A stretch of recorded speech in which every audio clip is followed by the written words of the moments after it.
嘿嘿嘿，各位朋友，大家好！今天我们要来跟各位分享关于排球少年 TTD 的资讯啦。排球少年 TTD 台港澳服即将于3月4号下午1点正式开服啦。那么相信现在在看这部影片的你呢，可能已经正在下载这个游戏，或正在刷手抽了哦。且慢，在你开始刷手抽之前，如果你想要有一些刷手抽的建议，以及呢想要了解这个游戏怎么玩，建议各位可以先看完这部影片再来做决定哦。今天这期节目呢，我们汇整了几个新人们在一开始玩这个游戏可能会遇到的一些问题哦。那么话不多说，我们的影片启动。难开高了，爽就站起来啦！好，那第一个问题就是手抽推荐刷什么？虽然呢已经在之前的影片讲过了，但有鉴于很多人可能开服才看到这部影片，所以呢我在这边再讲一次哦。手推黑尾铁朗，超攻击型的拦网手，但也有一手很强的拦网大招技能，有金色的大斜线扣杀，又有双被动接球，可以一直用到后期的强力拦中。再来，我推荐吉川彻，彩色发球技能非常强势，是初期最强的发球角。虽然技能等级提升不是很容易，不过帅就完事了啦。而且也有双接球被动，而这次的强度可以一直用到超级后面的圣诞版本的吉川彻，再把它换下来。再来，影山也可以用，有超帅的同时多点进攻技能。只是呢，如果你要完整发挥它的作用的话呢，必须要搭配日向翔阳出怪人速攻，才有机会与其他阵容一战。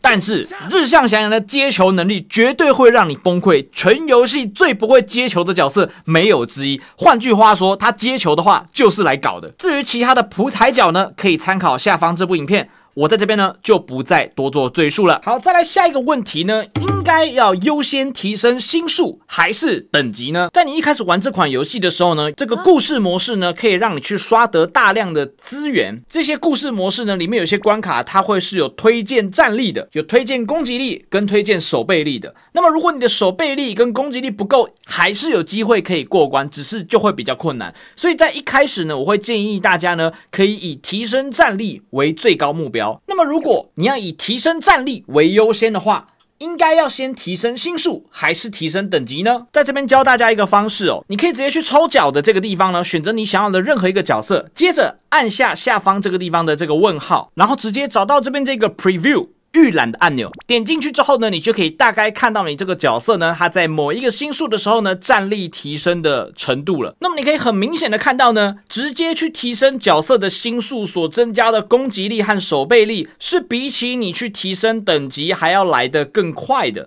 所以呢，你花了很多的资源，花了很多的时间，在一直不断的提升等级，你会发现它能够增加的攻击力和守备力呢，其实相当的有限哦。所以在这里一开始，我会建议大家呢，可以先把所有的角色的目标呢定在3颗星，接着再去提升角色的等级就可以了哦。那么如果你想要提升角色星数的方式呢，是要使用角色碎片来提升，而碎片取得的方式呢有2种。第一种呢是直接用彩色结晶兑换角色碎片，第二种是用抽角券或者是兑换券换到同样一只角色，会直接给你30个碎片，或者是200抽保底，以前抽到了保底会出的角色的时候，那第200抽就会给你30碎片。我们仅讨论用彩色结晶去兑换角色碎片的情况，随着你兑换的数量增加，兑换碎片所需的结晶数量也会增加，如同表单上所示。大家应该也会发现，要从3星到4星再到5星要花费很多的资源哦。考量到大家一开始资源可能会不足，使用彩色结晶兑换碎片将角色升到3星，再用牛奶提升等级，会是开局最好的选择。另外要注意，非翼装的彩卡，也就是普彩角，不建议你抽满200抽哦，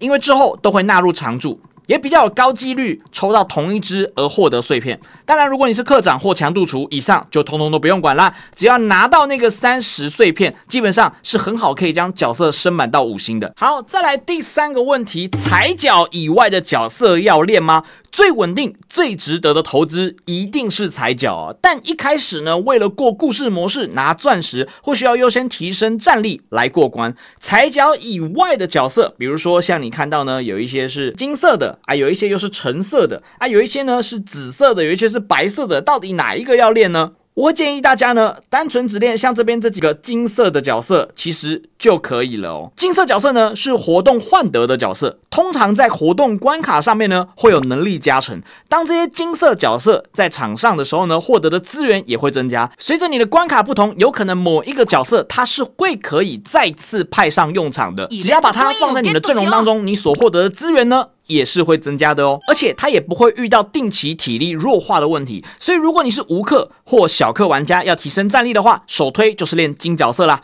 那为了提升战力的话呢，橙的角色呢也不是不能练啦，也是可以练。橙角色呢是借由每日的这个 HiQ TV 预测来获得的角色。那么这些角色呢数值非常高，甚至可以媲美踩角，但是会遇到定期体力不足的问题，所以我个人呢不太建议练。当然，如果你是无氪党，而且急需提升战力的话，也是可以练，但是就会遇到我刚才说的体力不足的问题。这个问题真的会让人超级困扰啊！当时我在日服就要去定时编辑阵容，把它换下去，不然有时候你会发现它没体力了，只剩30%，挂机呢你会一直输哦，到最后呢就是在浪费时间哦。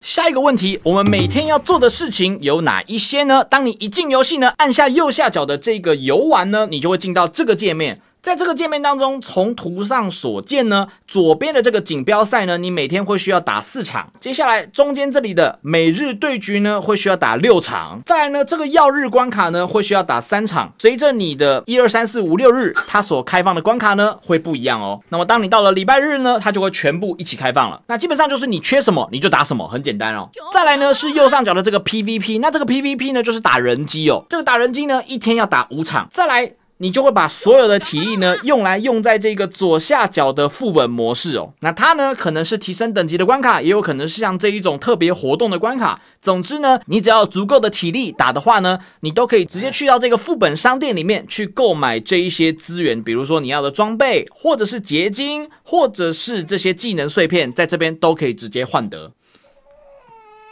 他怎么啦？那再来呢，中间的这个实时对战呢，就看你自己啦。有时候呢比较没有时间打也是没差的啦，因为能兑换的东西呢也比较有限哦。就像各位在这边看到的一样，它要1000多点到2000多点，它才能够去兑换这些结晶跟技能的碎片。当然，如果你的排位能够打到非常上面的话，它的奖励呢就会非常的丰厚了。但这些呢就是课长要考虑的事情啦。透过今天这部影片呢，希望能够让想要入坑这个游戏的你呢，对这个游戏有一些基本的认知。那么如果你还有任何关于这个游戏的问题的话呢，可以在影片下方留言让我知道哦。只要是我能够回答或在我能力范围内所及的问题，我通通都会回答。以上就是今天这部影片的所有内容啦，感谢各位朋友的收看，我是台湾尔南，我们下部影片见，大家拜。